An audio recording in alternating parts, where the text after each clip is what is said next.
growing. When state government continues to grow, and you know that our government has exploded the last 4 years, then we lose jobs, and that's exactly what's happened. Jennifer and I are going to spend our time building jobs. We're going to talk to business people across the state and say, what are your problems? How can we help you? How can we streamline things? What regulation doesn't make sense? We're going to talk to companies around the United States and around the world and say, this is the place you ought to do business. We ought to be, look at the expansion of the Panama Canal. We ought to be the capital for import-export for Central and South America. We ought to be it. So we got to focus on our ports. On top of that, we need to make sure we team our universities up with the private sector, and we can grow universities that way.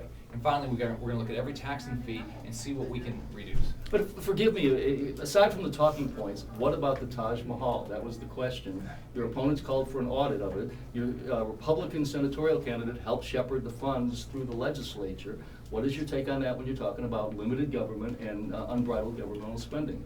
It's like everything else. We're going to look at everything, how we spend money in the state, and we're going to go back and look at it and make sure we spend our money well. Representative Carroll, congratulations, first of all. Good seeing you. One of the centerpieces of Mr. Scott's campaign was the Arizona immigration law. We should have something like that for Florida. Do you agree with that? I'm an immigrant to this country. Came here when I was 8 years old. I believe in legal immigration. I believe in the policies that we have that people should follow, so it's equal and fair to everyone.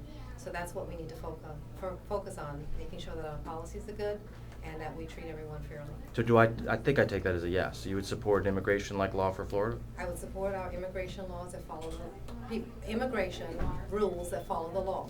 What we have to do is to make sure that we do not reward illegal activities. Thanks.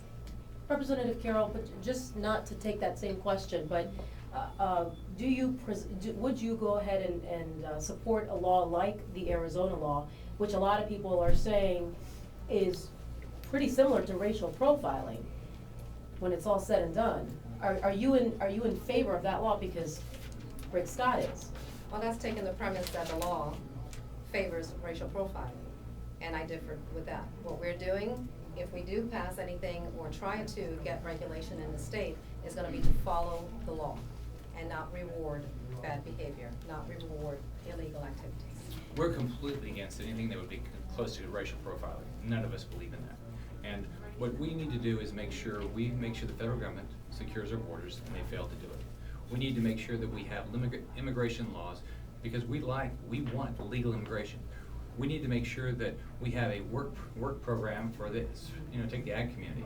They need workers. We've got to make sure we have a work visa program where people can come here, and we haven't disadvantaged our employers, the ag community, so they have to go do business in other countries, Mexico, South America, Canada. We've got to come up with policies that make sense. We need to make sure our employers know that if there's a process that they can follow the law. Things like they should be using E-Verify.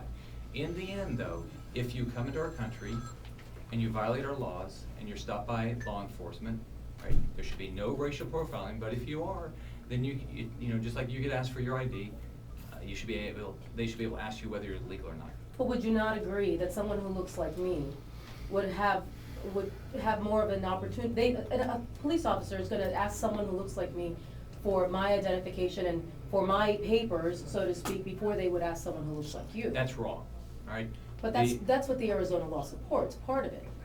The Arizona law, there would not be a law in Florida that had anything that would support any racial profiling. It would be completely against it. Our law enforcement, should be representative of our communities, all right? No different than most companies are. And so there should be no racial profiling. If there was anything like that, I would oppose it, and I would make sure that anybody that did the wrong thing, they were dealt with. Mr. Scott, could you talk briefly about the educational system in the state of Florida? Sure. Where it's going and Step one, we have got to get our economy going. We're not going to be able to afford to do the right thing in education, for public safety, for healthcare unless we do. And that's why we came up with our 7 steps to 700,000 jobs. That's step one. Now, with regard to education, we have to step back and say, the reason we do education is for the benefit of children. So everything we do in education has to say, is this help educate our kids to get them prepared for the workforce in our state? So we've got to make sure that no different than a business, in this case it's the customer is the parents and the child. So what would you do in a business? You'd say, I want to get the best employees, so you have to pay the best employees the best. So we have to have a measurement system to make sure we pay the best teachers the best. Now, it's gotta be fair. So, our daughter, our second daughter, teaches special needs kids. She has to be measured differently than somebody that teaches a basic subject. So it's gotta be a fair measurement, but we have to have measurement. Two, parents need to have as much choice as possible to choose the school that they wanna go to. More competition will create better schools. And finally, no different than, most employees don't have employment contracts. New teachers shouldn't have tenure. There's some discussion about a debate that would focus entirely on education. How do you feel about that? I look forward to a debate with my opponent and talk about whatever issue is important. Clearly, here, in my opinion, the issues that are important is one, jobs, two, jobs. I mean, the most important thing in the state right now is getting our state back to work. But clearly, education is important, healthcare is important, public safety is important, and a lot of other things. But those are things that we ought to have a debate on.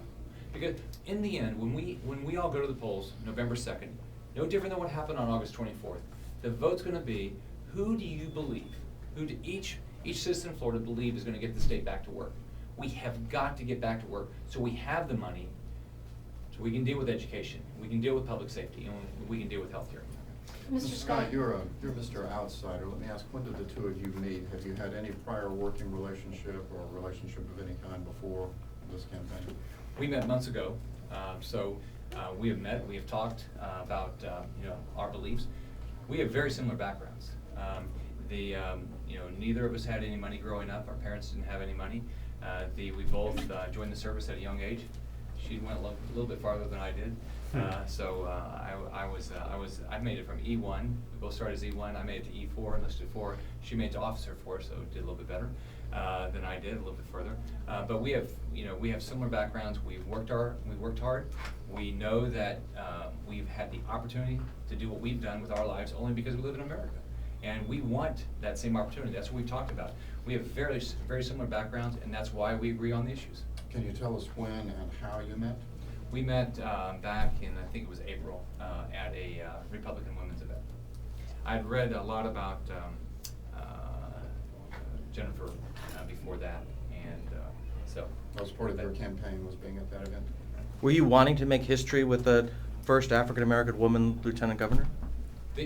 My goal is, at the end of my first term, people say that he did what he said he's gonna do. I believe in accountability. And what I've put out is my 7 steps to 700,000 jobs, and what I want is a partner that's gonna make that happen.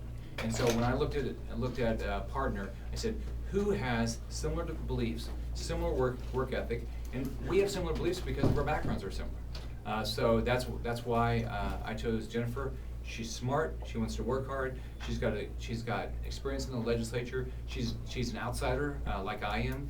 No one would ever say that somebody can't control her. I mean, I'm the way I'm going to be. Jennifer's the same thing, and so she's a great. It's a great fit. And we're excited about working together. Well, and this is a question for both of you, if you would. What would you say to those folks who believe that this decision was a decision that is an attempt to pander to the minority community? Well, we can't control what people think, but we know differently because it's about the jobs and the economy in the state. It's about bringing the leadership forward to make sure that we turn a tide in the state to bring back the quality of life for the citizens. That's most important than race, color, gender, and that's the bottom line. We're all Americans, and we all want the American dream. Look, what I know what I want, and I know what Jennifer wants, because we spent a lot of time talking about it. We've had opportunities because we had the opportunity to grow up in America. I mean, I was born here. Jennifer came here at a very young age. We've had this opportunity. We are running for office because we want that same dream for everybody. And the dream is simply that if you want, you can do anything in America. If you'll get up every day, if you'll work hard, get the education necessary, and decide what you want to do, you can do anything you want in this country. Will it help, though, to have a woman and a black person on the ticket? We'll find out November 2nd. Well, it's